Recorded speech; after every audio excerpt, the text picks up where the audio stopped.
Y vamos a llegar hasta esta parte, Números capítulo 1, versículo 1. Vemos que la porción de esta semana se le conoce como Bamidbar, que significa en el desierto. Una de las cosas que nosotros podemos mirarlo es que no habla en sí en cierta manera como tú y yo lo podíamos mirar en un desierto completamente, sino que la palabra Bamidbar significa no solamente lo que es una palabra que tú y yo podemos conocer que significa en el desierto, pero sabes, no era desierto como tú y yo podemos mirarlo como un desierto asolado, vasto desierto podríamos decir, sino que eran como tal vez llanuras donde ciertamente había vegetación, donde una referencia de ello tú y yo podríamos entender. Fueron 40 años los que el pueblo de Israel vagó en la tierra de Egipto, mas sin embargo vemos que Yahweh en el desierto trajo, dice, y por 40 años te traje en el desierto para mirar y probarte qué es lo que había en tu corazón, si obedecerías a Yahweh con todo tu corazón o si no lo obedecerías. Una de las cosas que tú y yo podemos mirar, que anduvieron en esa peregrinación, fueron 40 años del pueblo de Israel, mas sin embargo en todos esos 40 años donde Yahweh llevó al pueblo de Israel, ciertamente Yahweh siempre proveyó lo necesario y lo suficiente que el pueblo de Israel necesitaba. ¿Cuántos entendemos eso?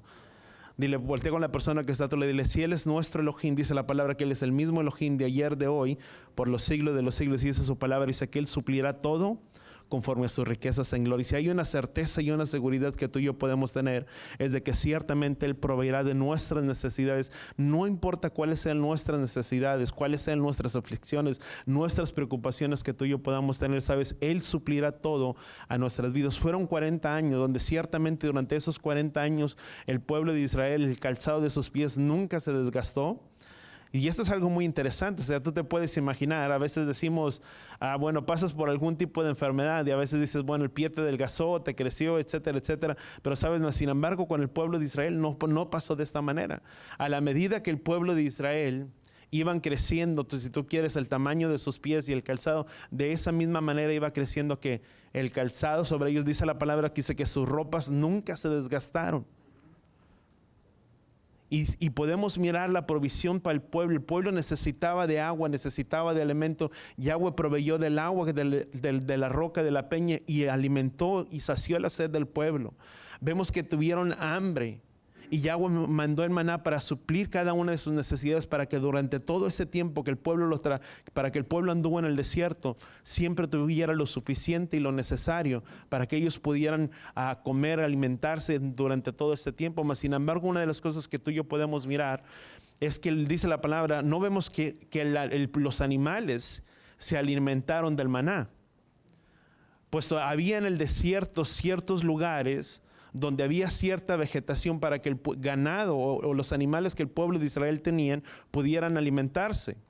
Ahora, otra de las maneras que tú y yo podemos mirarlo, también se le conoce a Bamidbar como números, porque podemos mirar cómo ciertamente empieza el conteo sobre el pueblo de Israel y se empieza a levantar un censo sobre cada una de las personas de una manera en específica.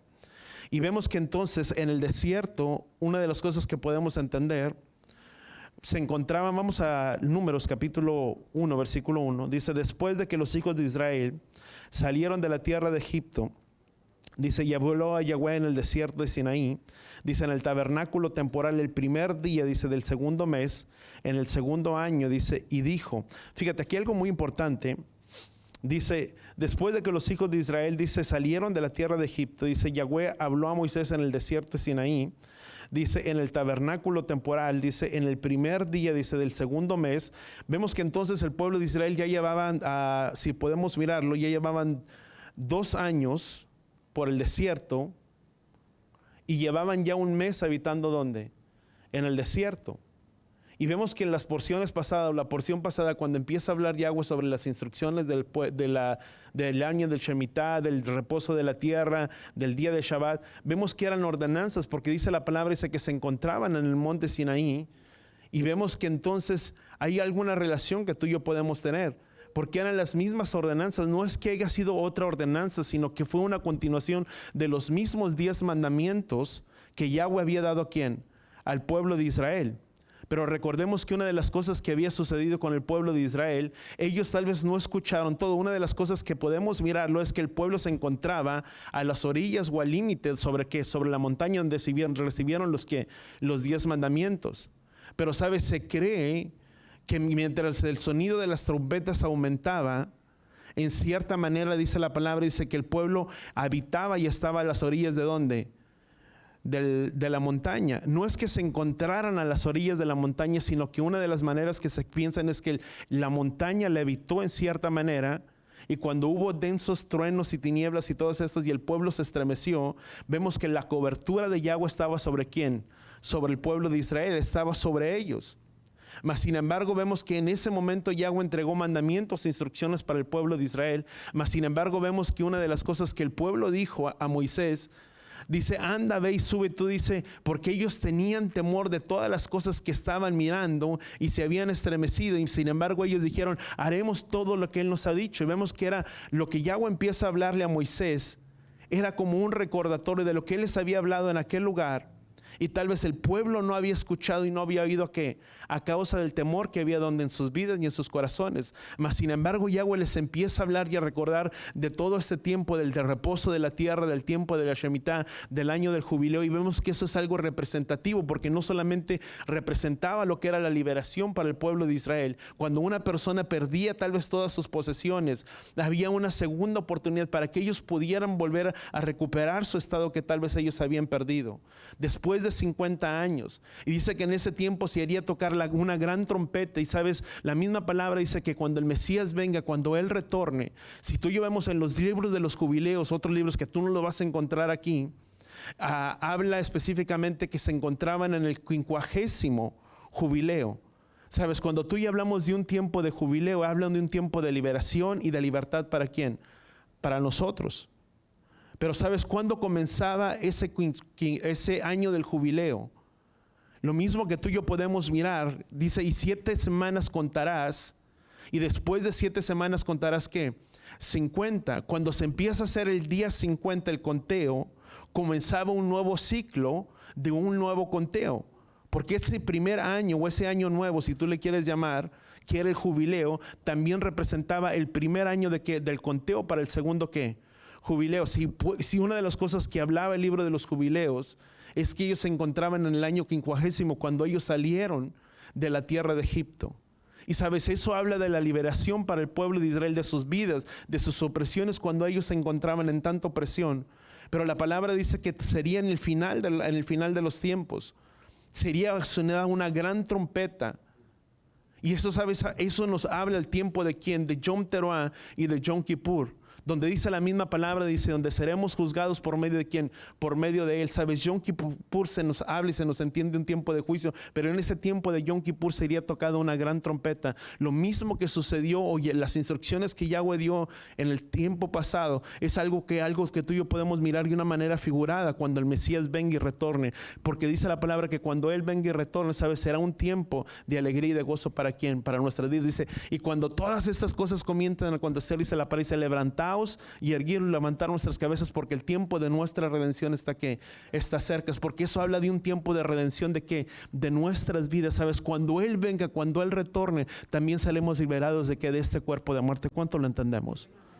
Pero eso habla de acerca de la venida. Y sabes, el pueblo, cuando ellos miraron todas estas cosas, se habían olvidado de las enseñanzas y de las instrucciones, y ellos se encontraban ya en este tiempo, en su segundo año, con un mes. Y Yahweh empieza a recordarles y hablarles ciertas cosas para este pueblo que se encontraba en un peregrinaje. Otro nombre que mirábamos que recibía el libro de Números, porque comienza, o esta porción, con el recuento de las personas, o mejor dicho, una elevación, porque la palabra hebreo que tú y yo miramos ahí en el versículo 2, vamos al versículo 2, dice, después de que los hijos de Israel, dice, salieron de la tierra de Egipto, Yahweh habló a Moisés en el desierto de Sinaí, dice, en el tabernáculo temporal, dice, el primer día del segundo mes, dice, en el segundo año, y les dijo, dice, levanta un censo completo, dice, de la congregación de los hijos de Israel, dice, por sus familias, dice, por sus casas paternas, dice, conforme al número de los nombres, dice, de todo varón, dice, uno por uno. Y una de las cosas que tú y yo podemos mirar es que habla de un conteo, de una elevación o de un censo.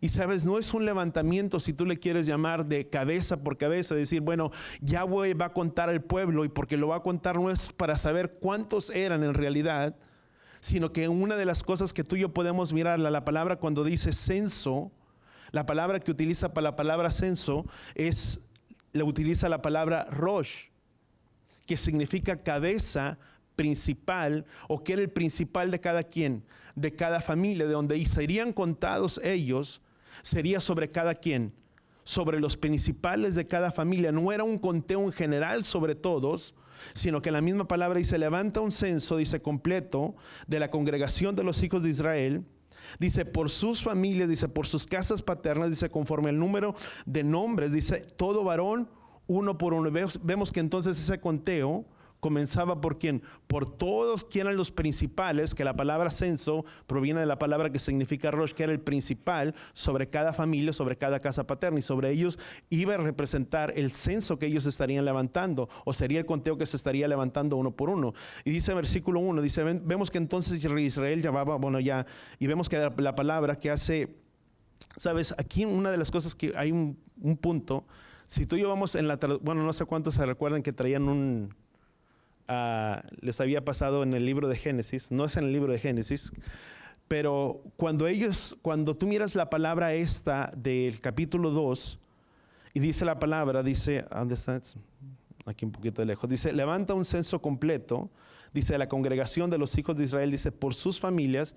Una de las cosas que tú y yo podemos mirar, lo que utiliza la palabra Ed, el Aleph y el Taf. Una de las cosas que tú y yo podemos mirar simplemente como una referencia, o que podemos entender, es que el Padre, quien estaba mirando a cada uno con un valor o con algo especial, sabes, cada uno, voltea con la persona que está a tu lado, dile, tú y yo tenemos un valor muy especial delante del Padre. ¿Cuántos entendemos eso? Sabes, nuestras vidas, ¿cuánto estamos en Él?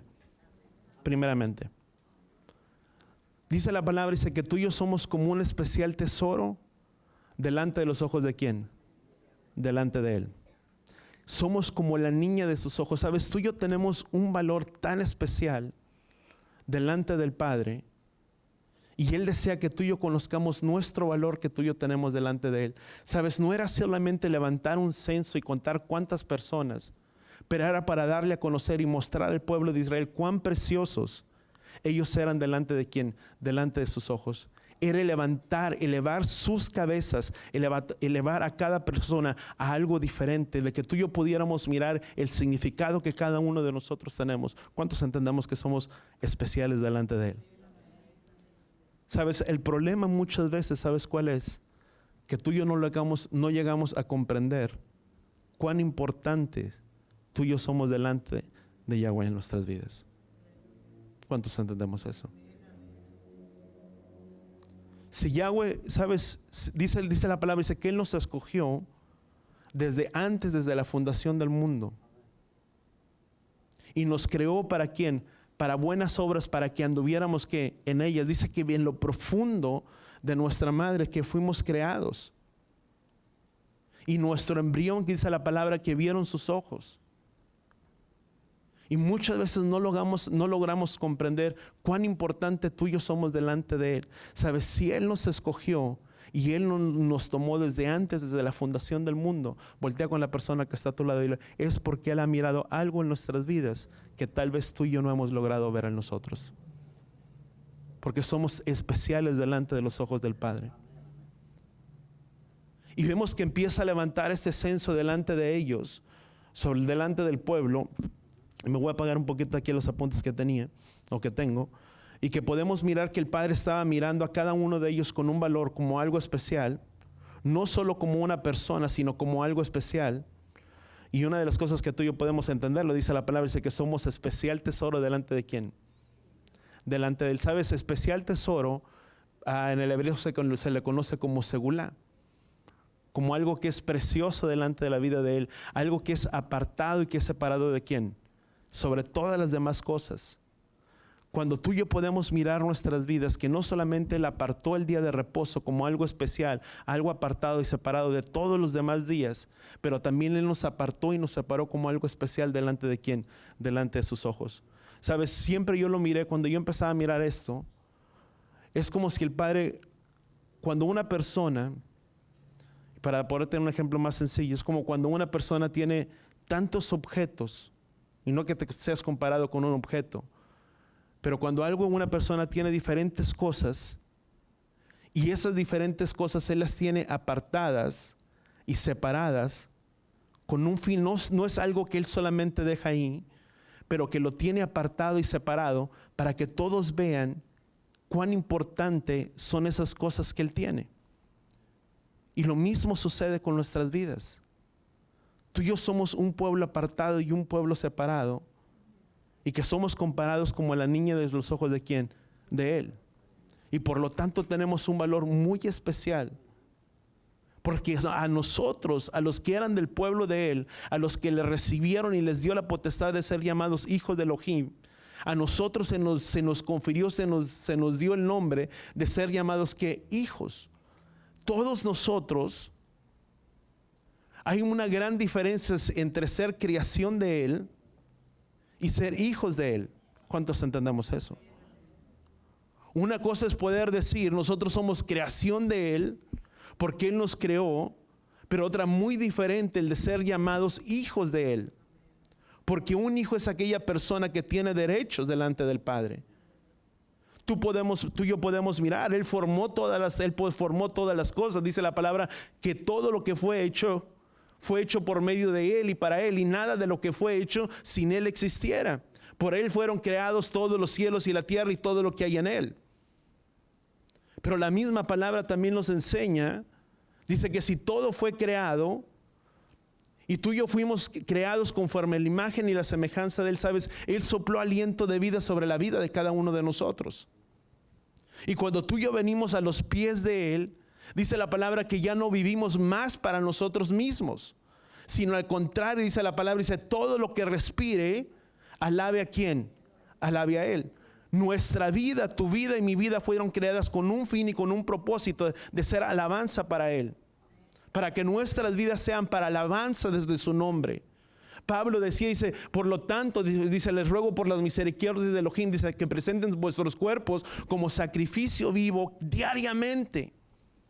Diariamente tú y yo tenemos que morir a diario en nuestras vidas.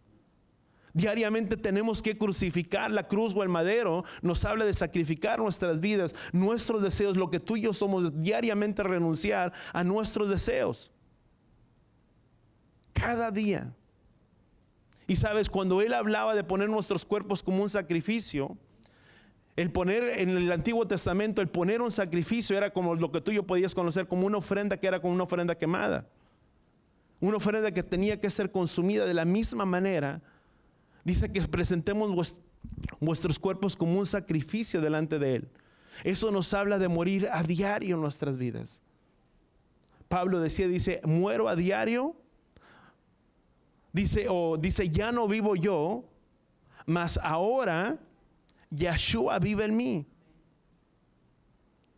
Voltea con la persona que está a tu lado y dile, ¿ya no vivimos más para nosotros? O ya no vivo yo, sino que ahora quien vive a través de nosotros, ¿quién es? Es Él. Antes vivíamos para nosotros. Sabes, a diario, aún en tu tiempo, muchas veces tienes que morir a ti mismo. Muchas veces somos muy egoístas. Y te estoy dando simplemente un ejemplo muy, muy sencillo. Hay veces que no queremos tener tiempo para quién, para nadie, porque pensamos que solamente somos quién, nosotros. Pero también tenemos que tener amor para quién, por otros. Debemos de interesarnos por alguien más o de interesarnos por los demás. Y eso implica morir a ti mismo, a morir a nuestra agenda, a nuestros compromisos. El servirle a Él significa también tener que morir a quién, a nuestra agenda. El reunirnos en día de Shabbat también depende, tenemos que sacrificar muchas cosas. ¿Cuántos de ustedes o cuántos de nosotros podríamos estar haciendo otra cosa en este día? Tal vez muchas. Pero hemos tomado ese tiempo porque ese es el día que Él ordenó. Y tú lo puedes mirar, lo puedes buscar en la historia y muchas otras de las cosas. Y desde el año, y si tú lo puedes mirar hasta en Wikipedia, creo que está en el año 1566, se estableció y dice, este es el día por medio de los arzobispos. Dijo, ahora el día sábado, dice, será un día en el que se podían abrir todos los comercios y el día de reposo cambiaría del día sábado, ¿a quién? Al día domingo. Y por nuestras generaciones y por mucho tiempo seguimos que en el día domingo. No estoy hablando mal, quien se congrega en domingo, no estoy hablando mal. Pero cuando tú y yo venimos y tenemos el conocimiento y la verdad de la palabra y se nos ha conocido, y la palabra dice, sabes, el problema no es, muchas veces hay ignorancia, y cuando hablo de ignorancia muchas veces es por no conocerlo. Pero una vez que viene la revelación a nuestras vidas, en nuestros corazones, no es como que podamos decir, bueno, eso no es. Y ese es el día que entonces Él creó a uno. Eso significa el tener que poner de nosotros o el sacrificar cosas de nosotros mismos por amor a ¿quién? Por amor a la parte, el día del sábado, di conmigo, es mandamiento, no es como que es una opción. ¿Cuánto lo entendemos? Amén. Entonces una de las cosas, si podemos seguir, y entonces vemos que entonces es algo, vamos a guardar lugar ahí mismo, como algo que tiene algo tan valioso y que le da un valor tan significativo, y eso es para hacernos mirar cuán grande o cuán valiosos somos delante de los ojos de Él. Tú y yo tenemos un valor especial delante del Padre, ya lo miramos, pero sabes, no era solamente un censo, no era solamente un conteo de números, sino que era un proceso el mostrar el valor o nuestro valor. Nos dio un valor o un nombre, aún tanto que nos dio un nombre tan especial, y eso es algo que tú y yo podemos notar. Nos dio no solamente para mostrarnos nuestro valor, nos dio un nombre especial y un significado muy especial. ¿Cuántos creemos en eso? Dice la palabra, dice que tú y yo fuimos llamados por el nombre de ¿quién? De Israel. Ese es un nombre muy especial. Dice, y ahora nuestro nombre seríamos ¿quién? Israel. ¿A quién se le dio ese nombre? A Jacob. Vemos una de las cosas que podemos mirar en el libro de Génesis. Dice, ya no será más Jacob, sino que ahora tu nombre será Israel o Yisrael. Y dice la palabra que tú y yo somos llamados por ¿quién? Por su nombre. Sabes, nosotros tenemos un nombre muy especial. Israel, al pueblo que le prometió promesas, que prometió guardar como la niña de sus ojos, a ninguna otra de las naciones Él dio promesas, sino solamente a ¿quién? Al pueblo de Israel. No solamente tenemos un nombre especial, pero también tenemos un significado muy especial, porque el nombre de Israel al final lleva el nombre de ¿quién? De Él.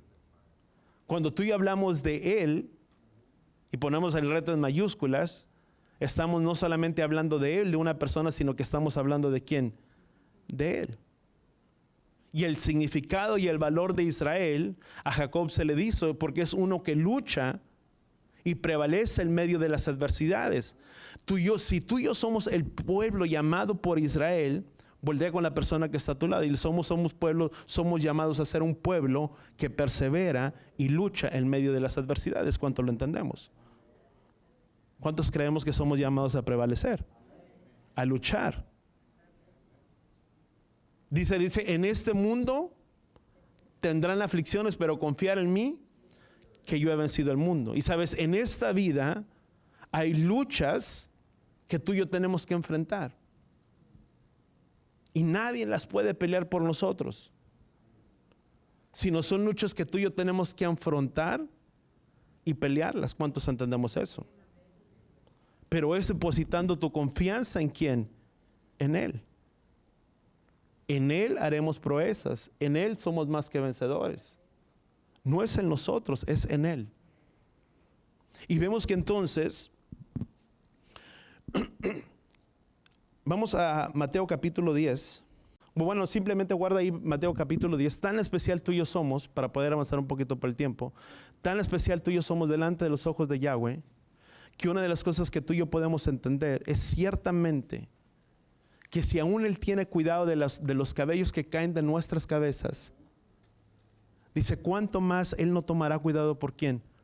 Por nosotros. Si Él es capaz de tomar en cuenta cuántos cabellos caen de nuestras cabezas, tan importante tú y yo somos delante de los ojos del Padre, que si Él puede contar aún los cabellos que caen de nosotros, ¿cuánto más no tendrá cuidado de quién? De nuestras vidas. Él tiene cuidado de nosotros. Él tiene cuidado de la vida de cada uno de nosotros. Vamos al libro de Números. Números capítulo 1, versículo 2, dice, levanta un censo completo de la congregación de los hijos de Israel, dice, de las familias por sus casas paternas, dice, conforme el número de los nombres de todo varón, dice, uno por uno. Pero la palabra congregación en el hebreo se le conoce como Adad, que significa asamblea, programada o encuentro o gente o familia o pueblo. Y voltea conmigo, y eso es lo que tú y yo somos, un pueblo, somos familia o somos una congregación, un pueblo. Aunque muchos de diferentes no somos familia en realidad, tú lo puedes ver, la concordancia Strong significa la palabra congregacionalidad, que significa, vuelvo a repetirlo, asamblea programada, encuentro, gente, familia o gentío también se le conoce. Aunque no somos todos de una sola familia de sangre, sí somos familia ¿en qué? En la fe cada uno de nosotros. Somos un pueblo, una congregación y una asamblea. Dice, y congrega a todos los pueblos de Israel, a todos los hijos de Israel, y eso es lo que cada uno de nosotros somos, cada uno de nosotros. Ahora,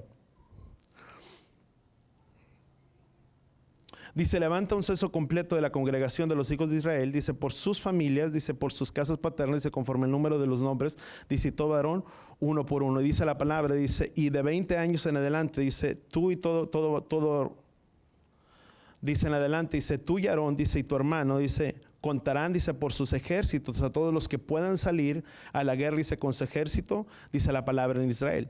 ¿Sabe? Una de las cosas que tú y yo podamos mirarlo, dice, los versículos utiliza la palabra cabeza. En la primera parte, cuando tú lees en el libro en el versículo 2, dice, levanta un censo completo por la congregación de los hijos de Israel. Dice, por sus familias, dice, por sus casas paternas, conforme el número de los nombres, dice, de todo varón, dice, uno por uno. Pero la palabra, cuando tú y yo llegamos hasta esta parte, también habla acerca de que serían contados todos, en otras palabras. Dice, y serían contados los de 20 años, ¿hasta dónde? Hasta adelante. Cuando tú y yo podemos, traía algo aquí apuntado, vemos que entonces la palabra, por sus cabezas, dice la palabra en el versículo 2, dice en el versículo 1, tal vez otros tengan alguna otra traducción diferente. En el hebreo, esta palabra, como por sus cabezas o por sus familias, se le conoce como Gulgolet. Di conmigo, Gulgolet, que significa cráneo, o que es la palabra que obtenemos, aún la misma significado de Gólgota cuando tú y yo leemos. El lugar de la calavera, o que se le conocía como el lugar de la calavera. ¿Qué es la palabra que obtenemos? Una de las cosas que vemos, que si miramos a nuestras cabezas, no solamente en la primera parte estaba mirando como las cabezas o los principales, pero después dice la palabra, dice, y la última parte, serán contados por sus familias cada uno, uno por uno. ¿Sabes? Esa palabra significa lo que es el cráneo, o lo que es esta parte de aquí, ¿de dónde?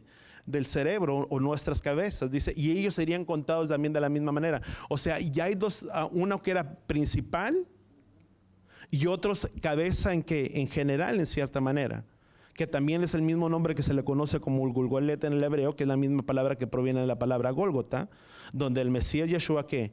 Fue crucificado, si podríamos decir de esa manera. Ahora, cuando tú y yo entendemos eso, una de las cosas que el Padre desea darnos a entender o conocer, ¿sabes?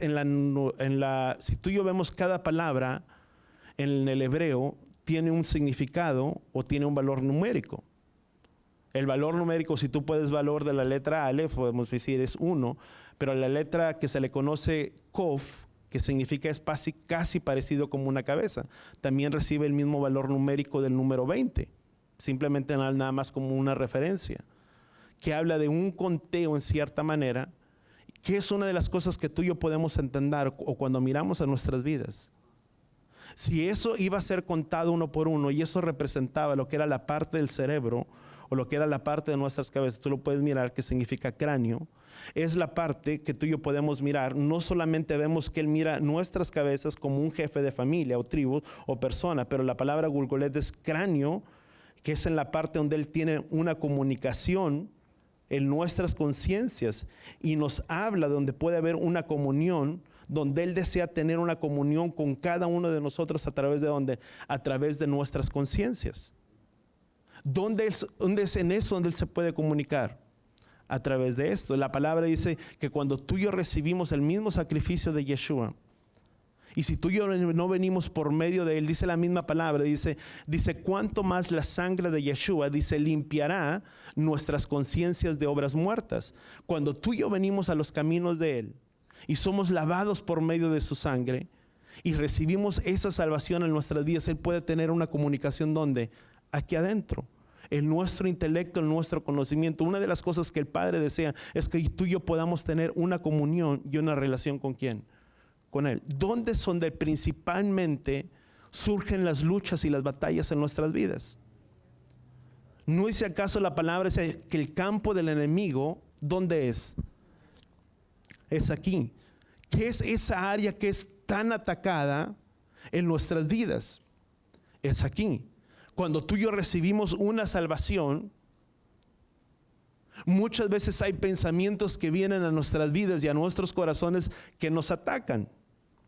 O yo no sé cuántos de ustedes cuando comenzaron o cuando le conocimos a Él, pero yo en especial, yo te puedo decir, cuando yo le conocí, había momentos en los que tal vez yo pensaba que no era merecedor de eso que Él me estaba dando. Porque había pecado, porque había hecho cosas tal vez indeseables y que yo pensaba que no podía tener un perdón. Y muchas veces decimos, no, sí todos, pero todos en algún momento de nuestras vidas lo hemos pensado. Si no, Pablo no lo hubiera dicho. Cuando tú y yo leemos en 1 de Juan capítulo 2, creo que es, o 1 Juan capítulo 3, dice, porque si nuestro corazón no nos inculpa, confianza tenemos delante de ¿quién? Delante de Él, que podemos pedir cualquier cosa sabiendo que la recibiremos de Él. Porque la palabra dice, di a este monte, muévete de aquí para allá, y el monte se moverá. Y todos pensamos, y todos tal vez pueden decretar y decir, muévete de este lugar para otro, y de aquí para allá, y vemos que tal vez la montaña nunca se mueve. ¿No eso es lo que dice la palabra? Pero si tú miras en 1 de Juan capítulo 2, creo que es 1 Juan capítulo 2, dice, y esta es la confianza que tenemos en Él, que si guardamos sus mandamientos, podemos pedir cualquier cosa sabiendo que la recibiremos ¿quién? De Él. Pero muchas veces nuestro corazón nos inculpa.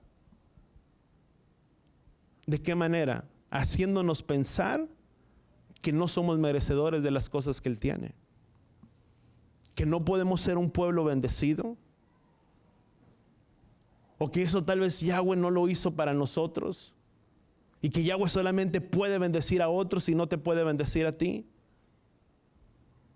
Porque ¿dónde es donde Él desea trabajar? Aquí. En nuestras mentes. En nuestros pensamientos. Pero solamente hasta cuando verdaderamente no somos lavados por la sangre de Yeshua y Él empieza a trabajar en nuestras mentes. Dice, seamos renovados de nuestro entendimiento. Donde verdaderamente podamos entender que las cosas viejas pasaron y todas las cosas son hechas nuevas. Y que no importa cuál fue lo que tú hiciste, cuál fue tu pecado, tu acción que tú cometiste, de ahí en adelante todo es hecho nuevo. Y como le dijo a la mujer samaritana, anda mujer, ve y no peques más. Pero hasta que no empieza a trabajar, ¿dónde? Aquí. Dice, resistir al enemigo y él huirá de nosotros. ¿Con qué resistimos tú y al enemigo? Tú y yo conocemos lo que es la armadura de Elohim, muchas veces que hemos hablado. Pero sabes, la armadura de Elohim no es la armadura de griega que tú y yo conocíamos, por ponerlo de esta manera. La armadura de Elohim venía y conformaba la vestidura del sacerdocio o de los sacerdotes, la vestimenta que el sacerdote llevaba, porque fuimos llamados a ser un pueblo de reyes y de sacerdotes. Dice, por tanto, vistámonos con la armadura de ¿quién? De Él. ¿Dónde es donde vienen los principales pensamientos? Aquí mirábamos en nuestras mentes. Y todos tenemos esa lucha. ¿Cuántos entendemos eso? ¿O nadie la ha tenido? Si no, tal vez soy el único que estoy mal, ¿verdad? Pero todos, en algún momento, y te voy a ser muy honesto, a veces cuando estamos pasando por algún momento de crisis, de enfermedad o de alguna preocupación, queramos o no, los pensamientos vienen. ¿Y qué tal si me estoy poniendo mal? ¿Y qué tal vez si en lugar de estar mejorando me estoy enfermando? Y son pensamientos que luchan, y no te estoy diciendo que estés mal, porque son pensamientos, son dardos de fuego que vienen ¿de quién? Del enemigo. El problema es que tú y yo hacemos con los pensamientos que vienen a nuestras vidas. O guardas esos pensamientos y dejas que esos pensamientos hagan una nidada en tu mente. Y tal vez lo que ya me conocen, Pastor Hugo siempre decía, si tú no puedes impedir que un ave vuele sobre tu cabeza, pero sí puedes impedir qué es lo que tú haces con esos pensamientos que vienen. O dejas que esos pensamientos se alojen, o rechazas esos pensamientos y los dejas fuera. Y sabes, el enemigo es tan astuto que entre más tú empiezas a pensar y a pensar y a empezar, es como si tú empezaras a trabajar la máquina y más y más y más y más y más, hasta llegas al momento de sentirte mal. ¿Sí o no? Porque pasa. Ahora, cuando tú y yo podemos mirar si es el área donde Él desea tener esa comunión y esa comunicación con nosotros, vamos a brincar un poquito, vamos al versículo 3. Dice, de 20 años en adelante, dice, tú, Aarón y tu hermano, dice, los contarán, dice, por sus ejércitos. Todos los que puedan salir a la guerra con el ejército de Israel. Déjame irme aquí a la versión de las Américas. Dice, haz un censo, versículo 2, dice, de la congregación de los hijos de Israel, dice, por sus familias, por sus casas paternas, según el número de los nombres, todo Aarón uno por uno. Versículo 3 dice, de 20 años arriba, dice, todos los que puedan salir a la guerra en Israel, dice, tú y Aarón, dice, los contarán, dice, por sus ejércitos, dice, con vosotros estarán también además un hombre de cada tribu, uno de cada jefe, uno de cada casa paterna. Dice, estos son los nombres de los hombres que estarán con vosotros, Rubén, Elisur, hijo de Sedeur, y vemos todo el conteo que empieza a hacer. Pero si llegamos al versículo 3, ¿qué significaba? Los de 20 años eran los que serían contados, o los que estarían siendo levantados, o todos los que tenían la edad de 20 años. Ahora miramos que el valor numérico ya representamos, que representaba que era el número 20. Ahora vemos que el número censo representa lo que es la palabra Rosh, que significa principal, y el otro que representaba lo que era Gulgolet, que significa también cabeza o cráneo, representaban una cabeza normal de entre todos los demás. Ahora, uno tiene una predominancia entre lo que estaba contando, que eran las cabezas principales, y uno que podía salir, ¿quién? A la guerra. Dice, y todos los que puedan salir, ¿quién? A la guerra. Voltea con la persona que está a tu lado y dile, todos nosotros somos llamados a salir a la guerra. Porque ya no estaba hablando del principal, del Rosh, del principal de cada cabeza, sino que eran contados por cabezas, todos los que podían. Pablo dice que tú y yo tenemos batallas por dentro y por fuera. ¿Cuántos entendemos? En nuestras vidas hay luchas, hay aflicciones, las tenemos. Dice la palabra, dice que nuestra lucha no es contra carne ni sangre, sino contra principados y huestes de maldad en lugares celestes. ¿Cuántos entendemos que hay una lucha que tú y yo tenemos? Y nuestra lucha no es contra tu hermano. Muchas veces pensamos que la lucha tú y yo la tenemos el uno con el otro. Pero la lucha no la tenemos el uno con el otro. Di conmigo, nuestras luchas y nuestras batallas son espirituales. Y esas las peleamos como orando y por medio de la palabra de ¿quién? De Yahweh. Tú puedes, y sabes, Satanás es muy astuto. Y te voy a dar un ejemplo muy simple. Cuando alguien habla mal de ti o dice algo en contra de ti, no lo va a decir con aquel que tal vez no vayas a sentir nada. Con el que tal vez está allá afuera y que nunca lo ves y dices, Pero cuando te lo dice alguien o proviene de alguien que tú amas y que tienes una relación profunda, y ya no dices, ay, ni modo. Hay algo que se queda ¿dónde? Aquí. Porque eso te puede doler, eso te puede afectar y eso puede parar tu vida. Y sabes, tu lucha no es con la persona. Muchas veces somos usados, o las personas son usadas ¿por quién? Por el enemigo.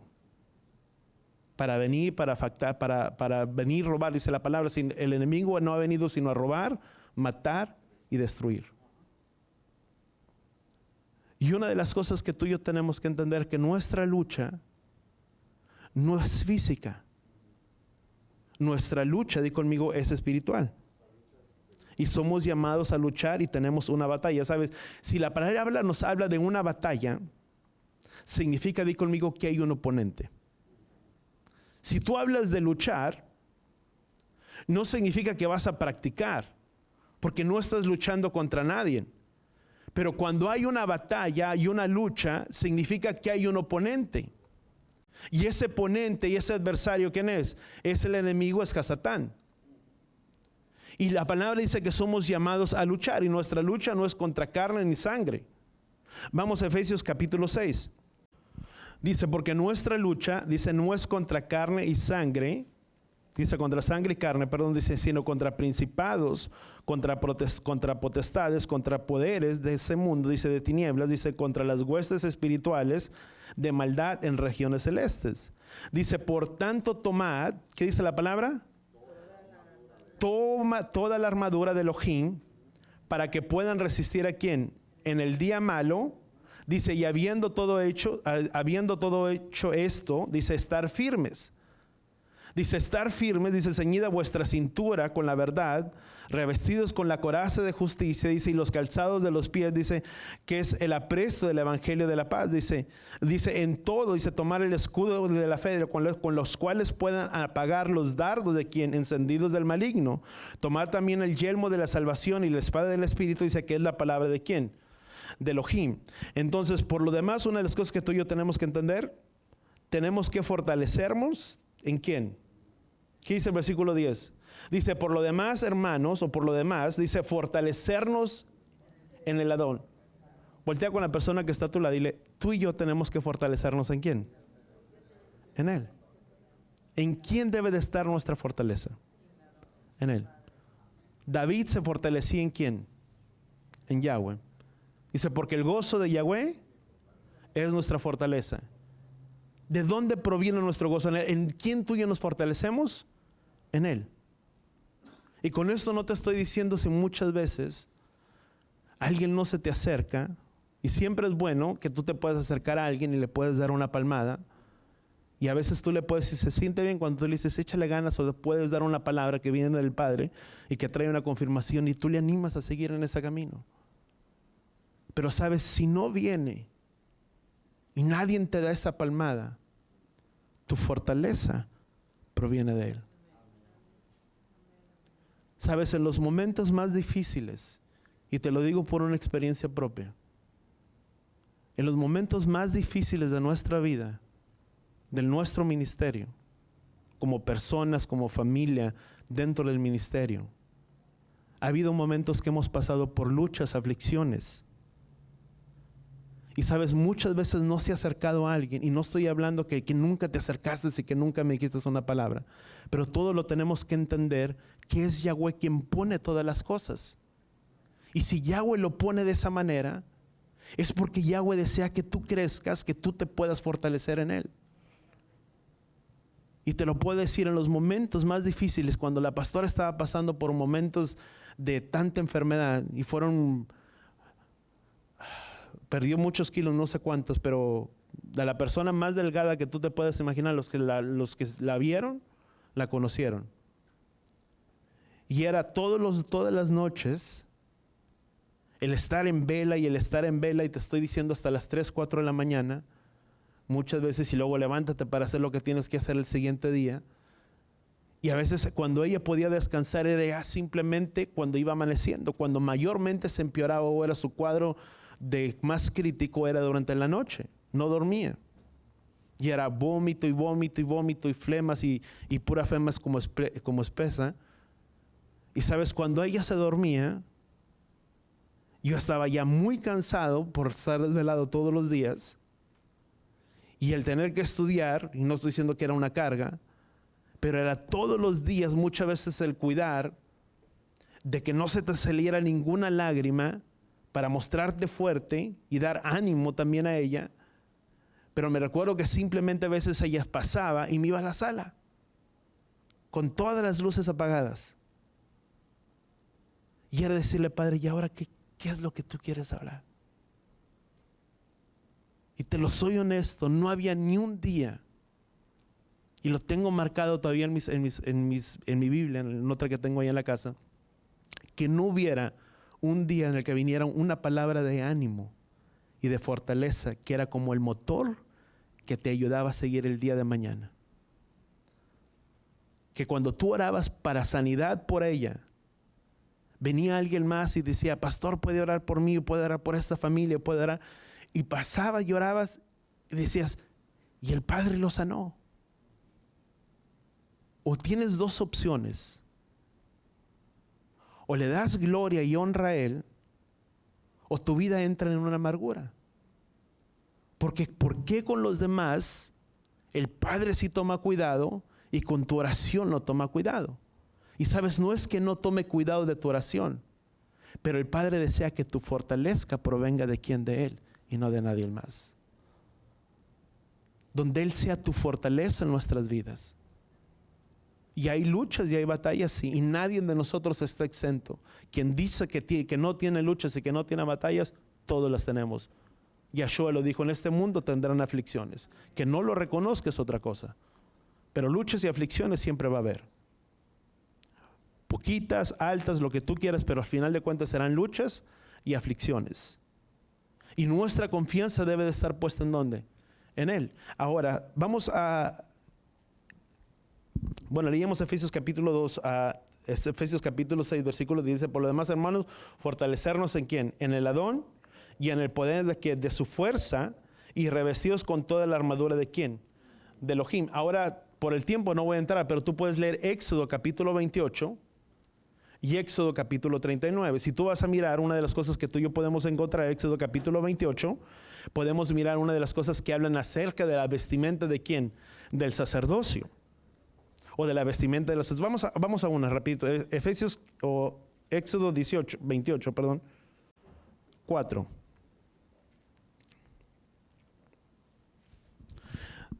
Dice, y esas son las vestiduras, dice, que harán, dice, un pectoral, dice, un efod, un manto de túnica tejida, dice, a cuatro, dice, una tiara, un cinturón, dice, y harán vestiduras sagradas, dice, para tu hermano Aarón, dice, ¿para quién? Para los hijos, a fin de que me sirvan como sacerdotes. Pero sabes, cuando la palabra dice, dice que nos pongamos la armadura ¿de quién? De Elohim. Yo te voy a decir, cuando yo leía esta parte, siempre una de las cosas que yo miraba era el casco romano, aún en la escuela, el casco romano, el yelmo, la espada, el cinto y el calzado. Y miramos, bueno, el casco para que nos pueda proteger. Pero sabes, la palabra, si nos habla acerca de la armadura de Elohim, ¿cuál era esa armadura de Elohim? La armadura que los sacerdotes cargaban, ¿para quién? Para poder ser aceptos delante de quién? Para poder ser aceptos delante del Padre. Y nos habla diferentes conceptos. Una de las cosas que tú y yo podemos mirar, dice, y las vestiduras, dice, se harán un pectoral, dice, un efod, un manto, dice, una túnica tejida, dice, cuadros, dice, una tiara. La palabra tiara proviene de la palabra que tú y yo podemos conocer. A muchas traducciones dice el mitra, algo otras dicen tiara, pero su significado era un turbante, o el significado tú lo puedes buscar en la concordancia Strong, es un turbante que el sacerdote cargaba y portaba. Y donde dice la palabra, y si te harás una lámina, dice más adelante, ¿de qué? De oro, y la pondrás, y iba amarrada sobre atrás de ¿dónde? Sobre ese turbante que ¿quién? Que el sacerdote cargaba, o que el sacerdote estaba cargando sobre su propia vida. Ahora, la descripción de las vestiduras del sumo sacerdote. La palabra nos habla del yelmo, una de las cosas, o el casco, pero la definición que tú y yo podemos encontrarlo es la palabra más correcta, que es mitra, o que se le conocía como una tiara. Tenía una diadema que proviene del hebreo, que decía santidad ¿a quién? Esa era la palabra o el nombre que cargaba ¿a quién? La diadema o el turbante que el sumo sacerdote cargaba, decía santidad ¿a quién? Santidad a Yahweh, que en el hebreo significa nesef, que significa turbante, que era conocido como un turbante de un rey, o provenía de la palabra sanaf, que era envolver o enrollar o cubrirse. O sea, era un tipo de turbante que el sumo sacerdote o el rey quien cargaba. La palabra dice que tú y yo somos reyes y que tú y yo somos sacerdotes. Y dice la palabra que el sacerdote o el turbante que el sacerdote llevaba, decía, era, si tú podemos decir que era el turbante de quien, de Yeshua, por decirlo de una manera, el turbante de la salvación o el yelmo de la salvación, si pudiéramos decir, que dice en Éxodo capítulo 28, en el que se ponía ese diadema y decía santidad a quién, a Yahweh. O sea, en otras palabras, se suponía que este nombre, por ponerlo de cierta manera, que este nombre, santidad a Yahweh, siempre debía estar ¿dónde? De continuo en la frente de quién, del sacerdote. Era algo que debía de estar continuamente en la frente del sacerdote. Ahora, una de las cosas que debemos entender, si tú y yo somos sacerdotes, ¿en quién? En Yeshua. Di conmigo, el nombre de Yeshua o el nombre de Yahweh siempre debe de estar enfrente de quién, de nosotros, o enfrente de nuestras vidas. Dice la palabra, vamos a 1 Corintios capítulo 2. Si tenemos la mente de Yeshua, o sea, siempre debía estar continuo que el nombre del sacerdote o el nombre de quién, de Yahweh en la frente de cada sacerdote. Dice, ¿qué dice la palabra? Dice, porque ¿quién ha conocido? Dice, la mente de Yahweh. Dice, para que le instruya. Dice, mas nosotros tenemos la mente de ¿quién? Del Mesías o de Yeshua. Efesios capítulo 4, versículo 23. Dice, vamos a leer un poquito más atrás. Dice, pero nosotros no hemos aprendido así del Mesías de esta manera. Dice, si en verdad lo oístes y han sido enseñados en él, dice, conforme a la verdad que hay en Yeshua, dice, en cuanto a lo anterior de nuestra manera de vivir, dice, nos despojemos del viejo hombre que se corrompe según los deseos engañosos, dice, y que sean renovados en el espíritu de nuestra mente. Dice, y nos vistamos ¿de quién? Del nuevo hombre, el cual es la semejanza de Elohim y ha sido creado en la justicia, en la santidad y ¿qué? Y la verdad. En otras palabras, si tú y yo tenemos la mente de Yeshua en nuestras vidas, tendremos la santidad de Él ¿en dónde? En nuestras vidas. Sabes, cuando tenemos la mente de Yeshua, yo apuntaba esto, y nos vestimos del nuevo hombre, podemos guardar nuestros pensamientos y llevar cautivo todo pensamiento que se levanta en contra del conocimiento de quién, de Él. Segunda de Corintios creo que es.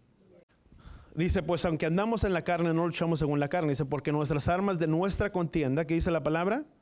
No son carnales. Vuelvo a repetirlo, o sea que nuestras almas y nuestra lucha no son carnales, sino son poderosas ¿en quién? En Elohim para la destrucción de fortalezas. Dice, destruyendo especulaciones y todo razonamiento altivo que se levanta en contra del conocimiento de Elohim y poniendo todo pensamiento cautivo, dice, la desobediencia al Mesías, dice, y estando preparados para castigar la desobediencia cuando vuestra obediencia sea ¿qué? Sea completa. Solamente cuando tú y yo caminamos en santidad, tú y yo podemos guardar la palabra de Yahweh en nuestras vidas. Déjame ponerlo de esta manera, no sé si me estoy explicando bien. Solamente cuando caminamos en esa santidad, somos capaces de poder guardar la palabra ¿quién? En nuestras vidas, o la palabra de verdad. ¿De qué manera tú sometes la desobediencia? Dice, cuando vuestra obediencia sea completa. Tú no castigas la desobediencia con la desobediencia. La desobediencia es sometida por medio de ¿quién? De la obediencia ¿quién? A Él. Dice, y por lo demás revistámonos ¿de quién? De la grandeza de su poder y nos vistamos ¿de quién? De la armadura de Yeshua. Ahora, cuando estamos hablando del casco de la armadura, estamos hablando de ese turbante, si tú le quieres llamar, que el sumo sacerdote cargaba y llevaba sobre su cabeza, que decía santidad ¿de quién? Santidad de Yahweh. Y solamente cuando es de tener continuamente el nombre de Él en nuestras vidas y en nuestros corazones, ¿cuánto lo entendemos? Siempre. Todos los días. y podamos guardar en una santidad ¿de quién? En nuestras vidas. Dice, porque ahora tenemos la mente ¿de quién? De Yeshua. Tenemos la manera de pensar, dice la manera, dice, y conocemos, dice, ahora tenemos la mente de Yeshua, dice, por lo tanto conocemos las maquinaciones ¿de quién? Del enemigo. ¿Dónde es donde el enemigo trabaja? En nuestras mentes. Ahora, ¿cómo se llama? Se me fue el nombre. La coraza representaba ¿qué cosa? Y tal vez por el tiempo no voy a entrar, pero hablaba de quién, del pectoral que el sumo sacerdote llevaba sobre su vida. El cinto hablaba del cinturón que el sacerdote cargaba sobre su propia vida. Cada uno era algo representativo, porque esa era la armadura de quién, de Elohim, en la cual tú y yo podamos encontrar la gracia y la misericordia de quién, del que cuando él cargaba estas vestiduras, era cuando el sumo sacerdote podía entrar delante de la presencia de quién, delante de la presencia de Yahweh, para encontrar la gracia y la paz y la misericordia sobre quién, sobre el pueblo. Dice, y calzado, dice, de los pies del evangelio de la paz. ¿Sabes? Eso nos habla de las buenas nuevas de la bienaventuranza. Lo que las buenas nuevas, ¿cuáles fueron esas buenas nuevas de bienaventuranza? ¿Qué dijo Yeshua? Dice, porque no he venido a buscar sino lo que se había perdido, las ovejas perdidas ¿de quién? De la casa de Israel. El puesto es el calzado del evangelio de la paz. Bienaventurados, dice, creo que es el libro de Isaías. Pero esto nos habla sobre quién, sobre nuestras vidas. Sabes, hay mucho que podemos hablar, tal vez la siguiente semana o en unas semanas hablamos más de esto. Pero sabes, eso nos habla para nosotros, para nuestras propias vidas. Aún esta porción, esta parashá, tú puedes mirar y habla todo el conteo sobre cada uno de los hijos y le sigues leyendo y habla sobre el conteo de cada una de las familias, cómo estaban divididos los campamentos, 3 sobre una tribu, 3 sobre otros y 3 sobre otros. Y sabes, eso hablaba de un orden que el Padre tenía. ¿Dentro de dónde? Dentro de la estructura que el Padre había formado. Aún para que el sacerdote pudiera entrar delante de la presencia del Padre, dice la palabra, dice, no será cuando Él quiera. O sea, no iba a entrar el sumo sacerdote cuando Él quisiera, decir, bueno, voy a entrar y tener comunión y entrar hasta la otra área. Era simplemente una vez ¿a quién? Al año. Y de la misma manera hay maneras que a nosotros nos enseñan cómo podernos conducir en esta vida. Nuestra vida, ¿cuántos sabemos que nuestra vida debe tener un orden? Cuando venimos antes de tú y yo venir a los pies y a los caminos del Padre, nuestras vidas estaban en un caos. Nuestras prioridades estaban fuera de orden. Y solamente cuando tú y yo venimos a los pies y a los caminos de Él es cuando nuestras vidas empieza a tener un orden. Donde el centro y la prioridad y el centro de todo, ¿quién es? Es Yeshua. A veces decíamos dentro que es cristocéntrico, decíamos la palabra. Porque Él debe de estar centro de ¿dónde? En el centro de nuestros corazones. ¿Dónde debe de habitar Él? Aquí en nuestros corazones. Y solamente cuando Él habita en nuestros corazones es cuando nuestras prioridades van tomando un orden. Aún tú lo puedes mirar. Las cosas que estaban dentro del tabernáculo no estaban por aquí, por allá. Había un orden en el que las cosas debían de estar. Ahora, si tú lo llevas a otra manera, tu cuerpo, dice Pablo, dice, ¿no saben que vuestro cuerpo es templo del Ruach HaKodesh? Debe de haber un orden, donde un equilibrio en nuestras vidas, donde ese centro de nuestras vidas, ¿quién debe de ser? Él es la plenitud de aquel que lo llena todo y en todo en nuestras vidas. Si Él no está en el centro, nuestra vida es un desorden. Y te estoy diciendo no solamente desorden físicamente, pero un desorden emocional, donde muchas veces no hay un orden emocional dentro de la vida de una persona. Y quien viene y arregla todas las cosas, ¿quién es? Es Él. Ahora, si tú miras lo que era, se le conoce en el hebreo como la Haftará, que tú le puedes mirarlo, era lo que habla acerca de referente a lo que es el libro de Oseas. Y al libro de Oseas dice, y le dio una visión de lo que sucedería ¿con quién? Con el pueblo de Israel. Donde ciertamente sería un pueblo que no eran pueblo y que no tendrían misericordia. Mas sin embargo, dice la palabra, dice, ve y busca a la mujer y se concibe, dice, porque esto es lo que Yahweh hará en aquellos días. Hablando aquí sobre la casa de Israel, en 1 de Pedro capítulo 2, versículo 9 y versículo 10 dice, los que no eran pueblo, ahora son pueblo. ¿Por qué no eran pueblo? porque no habían guardado la enseñanza y la instrucción de ¿quién? De Él, porque solamente aquel que es pueblo es aquel que recibe la enseñanza y la instrucción de ¿quién? De Él. Yeshua dice, muchas veces hablamos de sana doctrina y a veces ponemos como credenciales y cuál es la sana doctrina. Yeshua lo dijo de esta manera. Dice, porque cualquiera que quiera hacer la voluntad de mi Padre, sabrán si la enseñanza es mía o de alguien más. Si lo que se enseña, si lo que se predica es en base a esta palabra, a esta escritura, esto es sana doctrina, lo que Yeshua estaba diciendo. Pero si no, no es de otra manera. ¿Cuántos queremos hacer la voluntad de Él? ¿Qué es lo que tenemos que hacer? Tomar esta palabra en nuestras vidas. ¿Por qué dejaron de ser pueblo? Porque no recibieron la instrucción. Porque se alejaron de la instrucción de ¿quién? De Él. Y no tenían la misericordia. Porque no eran pueblo de Él. Dice, pero el mismo lugar que se les dijo que no eran pueblo, dice, ahora son pueblo. Y ahora han recibido la misericordia de ¿quién? De Él. ¿Cuántos hemos recibido la gracia y la misericordia? Y hemos sido pueblos llamados por medio de Él. Nosotros. Pero somos, una vez que recibimos esa bendición de ser pueblo y recibir esa misericordia, dice, por gracia somos salvos. Pero hasta ahí, amados, llega nuestra salvación. Una vez que nuestra salvación es vista y que no mereceremos ser pueblo, y por la gracia y por el sacrificio de Él venimos a ser pueblo, tenemos una nueva manera de vivir que es apegada conforme a los mandamientos y los preceptos de ¿quién? Del Padre. Porque eso es lo que la palabra. Si tú puedes mirar a la mujer samaritana. A la mujer samaritana era una mujer pecadora, sí. ¿Y Yeshua qué hizo? ¿Le mostró su pecado? Ya hubo silencio ahí.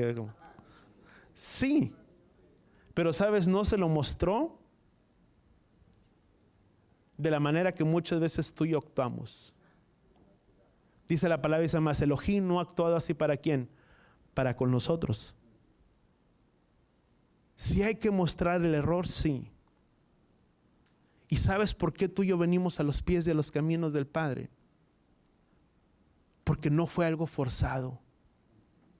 Porque si el Padre te confronta con el pecado y nos confronta con nuestro pecado, pero antes de hacerte mostrar tu pecado y nuestro gran error, siempre el Padre quiere mostrarte tu gran amor ¿para quién?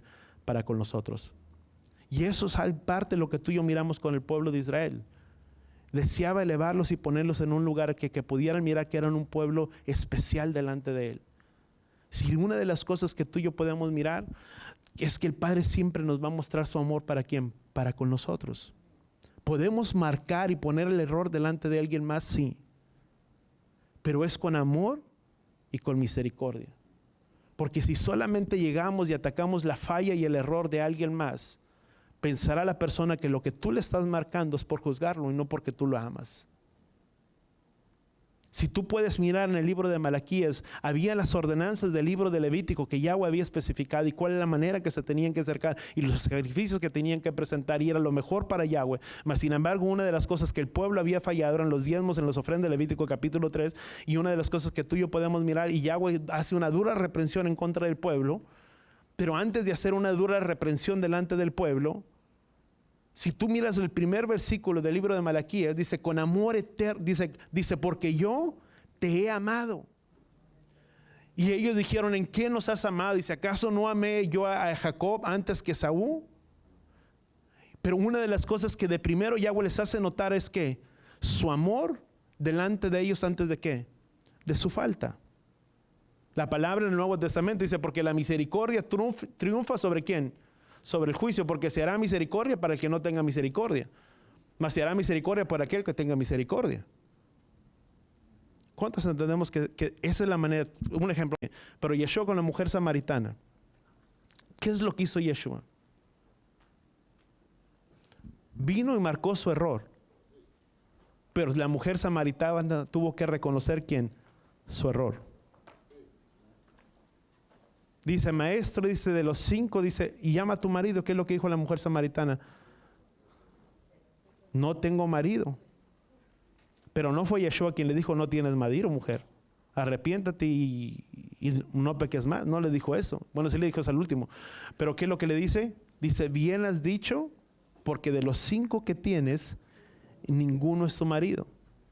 Anda, mujer, ve y no peques más, y los pecados le fueron perdonados. Pero ¿qué es lo que hizo? Una vez que conoció la gracia de Yeshua, fue llamada a vivir en obediencia a la palabra de ¿quién? De Yahweh. Tú y yo hemos recibido la gracia y la misericordia, sí. Pero el que recibimos la gracia y la misericordia no nos deja fuera el que tenemos que guardar los mandamientos. Porque aún el libro de Judas dice la palabra, dice, porque hay de aquellos que toman la gracia de Elohim como una licencia para continuar en el pecado. Porque nunca la gracia ha sido como una licencia o como un certificado para pecar y pecar.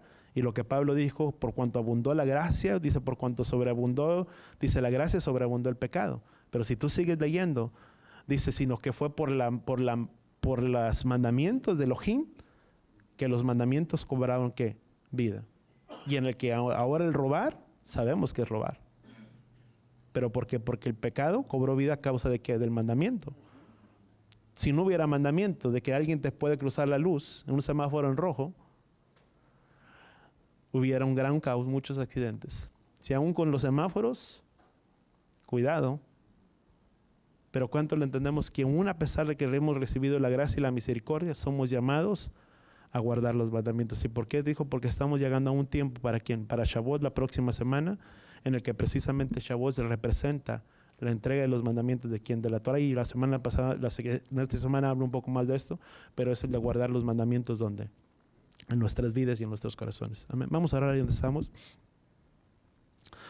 Padre, gracias, Padre Yahweh, te damos por tu palabra, por tu enseñanza, por tu instrucción, Padre Yahweh, en nuestras vidas. Gracias por mostrarnos tu gran amor, Padre Yahweh, para con nosotros. Que aún siendo pecadores, Padre Yahweh, tú nos amaste con amor eterno, Padre Yahweh, sobre nuestras vidas. Y nos rescataste y nos trasladaste del reino de tinieblas al reino de tu Hijo amado. Y nos hiciste nacer, Padre Yahweh, de nuevo, para vida eterna. Y es por tu gracia, por tu gesed, por tu misericordia, Padre Yahweh, que hemos sido salvos. Pero una vez que hemos conocido, Padre Yahweh, esa salvación a nuestras vidas, nos has mostrado tu camino, tu instrucción y tu enseñanza para que podamos ser un pueblo bendecido. Tanto era así, Padre Yahweh, que el pueblo de Israel le dijiste que esa sería su sabiduría delante de los ojos de las demás naciones. Que las demás naciones dirían, ¿qué pueblo es este que tiene tan cerca a su Elohim como lo tiene este pueblo? Gracias, Padre Yahweh, que al darnos tu instrucción y tus mandamientos, podemos ser un pueblo bendecido. Que podemos ser un pueblo que camina en la obediencia de tu palabra. Y podemos tener la seguridad y la certeza de que si pedimos algo en tu nombre, podemos tener la certeza y la seguridad que la recibiremos de ti, porque guardamos tus mandamientos. Y tu palabra dice, Padre Yahweh, que tus mandamientos no son gravosos. Gracias, Padre Yahweh, que son tus mandamientos los que han traído libertad a nuestras vidas y la que han traído la paz y el shalom a cada uno de nosotros. Gracias, Padre Yahweh, te damos en el poderoso nombre de tu Hijo amado Yeshua, y todos decimos amén y amén. Si podemos levantar y extender nuestras manos para ser despedidos. Yevarejeja Yahweh beish bereja, Yaer Yahweh panabeleja bijuneja, Beyasem leja shalom, Beshen Yeshua HaMashiach. Que Yahweh te bendiga y que Yahweh te proteja. Que Yahweh haga resplandecer su rostro a ti, incline su rostro a ti, ponga en ti shalom, en el nombre de Yeshua. Y todos decimos amén y amén. Vayamos en paz, en shalom.